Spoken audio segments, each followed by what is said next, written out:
Hello everyone, welcome and welcome back to our channel Sanulata blogs. এই ভিডিওটি হচ্ছে 25 March অর্থাৎ সোমবার দোলযাত্রার দিন বিকেলবেলায় আমরা যাচ্ছিলাম দুর্গাপুর ইস্কন মন্দিরে ঘুরতে। অনেকদিন থেকে ইচ্ছা ছিল যে হোলির দিন আমরা একবার যাব ইস্কন মন্দির ঘুরতে। প্রথমে প্ল্যান হয়েছিল বাড়ির সকলে মিলে যাব, কিন্তু কিছু কাজ থাকার কারণে বাড়ির কেউ যেতে পারেনি। আমরা দুজন মিলে গিয়েছিলাম ঘুরতে।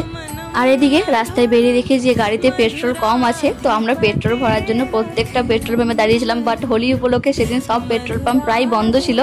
তো অবশেষে অনেক খোঁজার পর একটা দোকানে তেল পাওয়া গিয়েছিল, সেখান থেকে গাড়িতে পেট্রোল ভরে আমরা এবার গন্তব্যস্থলের দিকে রওনা দিই। চলো, সো ফাইনালি আমরা চলে এসেছি দুর্গাপুর ইস্কন মন্দিরে। আর এসে দেখছি প্রচন্ড ভিড়। আর এর আগেও কিন্তু আমি আরেকবার এসেছিলাম এখানে ঘুরতে, তখন কিন্তু আমরা এই মন্দিরের মেন গেট দিয়ে প্রবেশ করেছিলাম মন্দিরের ভিতরে। তো আজ মানে দোলের দিন কিন্তু সামনের গেট দিয়ে প্রবেশ করা অ্যালাউ ছিল না, তাই আমাদের পেছনের গেট হয়ে কিন্তু ঢুকতে হয়েছিল মন্দিরের ভেতরে। মন্দিরে ঢোকার আগে ছিল জুতো রাখার ব্যবস্থা, সেখানে জুতোগুলো রেখে আমরা এবার মন্দিরের দিকে প্রবেশ করব। আর এই যে এত লম্বা লাইনটা দেখতে পাচ্ছ তোমরা, এই লাইনটা হচ্ছে মন্দিরে যে প্রসাদ বিতরণ হচ্ছিল সেইটারই লাইন। তো মন্দিরের ভিতর থেকে পুরো রাস্তা অব্দি কিন্তু এই লাইনটা ছিল। তো ধীরে ধীরে আমরা মন্দিরের মধ্যে প্রবেশ করছি, আর যত ভেতর দিকে ঢুকছি ভিড় যেন ক্রমশ ততই বেড়ে চলেছে। আর আজকে ভিড় তো হবেই, কারণ দোল যাত্রা বলে কথা, আর দোল মানেই তো হচ্ছে আমাদের রাধাকৃষ্ণের উৎসব। এরপর ভেতরে ঢুকে দেখি আবারও একটা লম্বা লাইন, এখানেও কিন্তু প্রসাদই দেওয়া হচ্ছিল। বাইরেও একটা লাইন রয়েছে, আবার ভেতর দিকেও কিন্তু আরও একটা লাইন রয়েছে।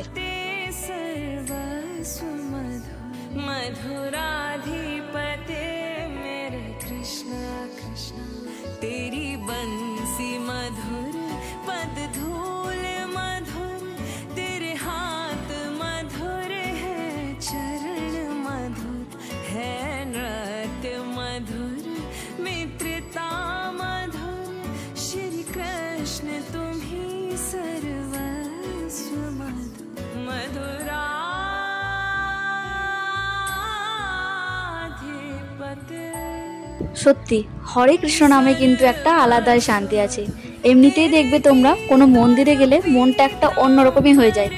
আর সেদিন তো আমার এই ইস্কনে যাওয়ার পর মনটা এমন হয়ে গিয়েছিল, মানে আমার ওইখান থেকে একটু আসারই ইচ্ছে হচ্ছিল না। তো এবার আমরা ঢুকে পড়ছি একদম মন্দিরের ভেতরে। আর বাইরেও যেমন প্রচন্ড ভিড় ছিল, ভেতরেও কিন্তু ঠিক সেই রকমই ভিড় ছিল।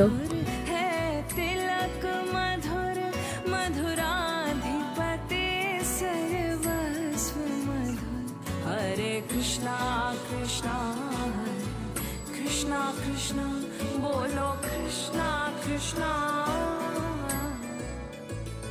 तारणहार तेरा सब कार्य मधुर दुख हरता तू तेरा सुमिरन है मधुर तू जो करे सबका उद्धार मधुर तेरी शांति छवि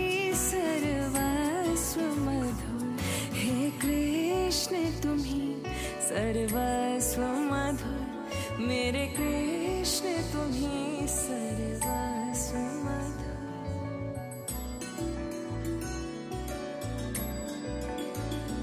तेरे गलबे जंती माला मधुर। তো এবার আমরা চলে আসি মন্দিরের প্রাঙ্গণে। আর এখানে সকলে দেখলাম লাইন দাঁড়িয়েছিল তিলক নেওয়ার জন্য, তো আমরাও সেখানে লাইনে দাঁড়িয়ে পড়েছিলাম।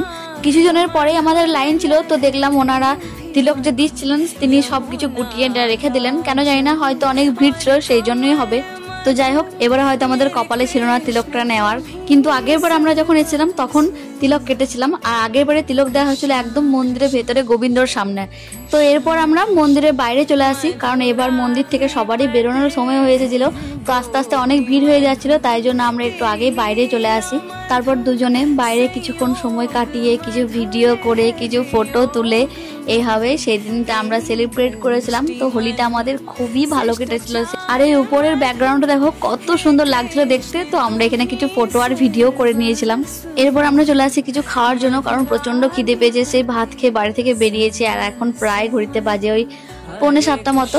তো আমরা এখান থেকে কিছু টুকটাক স্ন্যাক্স খেয়ে এবার বাড়ির দিকে যাই। তারাও বাড়ির দিকে যাওয়ার আগে আবার এক কাপ চা খেতে হবে, কারণ সানুর আবার চা না খেলে হয় না। আর আমার এই গরমে এত চা খেতে ভালো লাগে না, কিন্তু কি করবো, ওর জন্য দায়ে পড়ে খেতে হয়। সো আজকের মতো ভিডিওটি এইটুকুই, দেখা হবে আবার অন্য কোনো ব্লগে। আর ভিডিওটি ভালো লাগলে প্লিজ চ্যানেল সাবস্ক্রাইব করে দিও। 1K হতে কিন্তু আর বেশি বাকি নেই, জলদি জলদি 1K করে দাও। Tata, thanks for watching. नाश मधुर तेरा सजन